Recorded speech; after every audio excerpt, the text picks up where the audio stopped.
I think I was always very quiet growing up. I was very quiet. I don't even know if quiet is the right word to really describe who I was. I think I was more, I thought I was shy, but more, no, I don't think that's it. Now that I look back, I'm going, yeah, I'm not sure if that was it.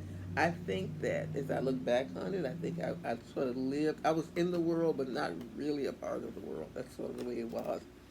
I think in my mind, there's always been stories that were going on in my mind. I think my whole life was a story, and I find myself taking those words and trying to sort of weave them into something. I love to read. When I was a very young child, I just loved reading, and I loved reading deep things because I could somehow find meanings in deep stuff like Einstein's Secrets of the Universe, and I loved reading that stuff, and it just really uh, made my mind move in all kinds of different ways. I always loved the sky.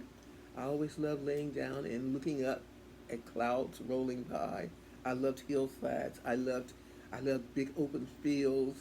Um, I loved all of that stuff. I just loved all of that stuff. And so I don't know what that means. You know, later in life, I was told that that was something that I guess there was a name for us. They call what they call us indigo children or something like that. Because they said we were different. And so now when I talk to people, I said I think I must there must be another part of the autism spectrum out there. And I think I'm on that other part. I really do because I really do see the world differently. I figured that out. People tell me sometimes that they don't understand how things that upset some people really don't upset me, and I can be very cool and very taxing situations because I can just take my mind out of it. I mean, I can just take my mind out of the situation. I've always been able to do that, and that's why I said I want to study autism a little bit more because I think that spectrum is broader than we know.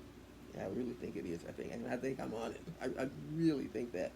Um, I have one son, my youngest son, Christopher, who is probably more like me than any of my other children. I think that's why we really gel. We're probably a lot closer than with my other children. My other children misread that sometimes. I think they think that somehow I just care more about Chris than I do about them, and that's not true. But I think we're on a different kind of wave now, you know, and we always have been. We've been that way for as long as I can remember. I remember we used to go. We lived on this house on this hill, and at nighttime I would go sit outside on the hillside because I like looking up at the sky. I told you I've always liked looking up at the sky. And so my other two children would usually be in the bed, but Christopher would get up and he would come sit on the hillside with me. And then he would say, "Mom, what you doing? What you looking for?" Because I'd be just looking up at the sky, just very peaceful.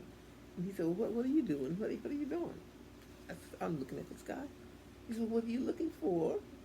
I said, "Peace, peace, just peace." And he says, "Well, is it there?" And I said, "I don't know. I think it is. I think so, Chris. I think there's something very peaceful about this. I don't know what it is."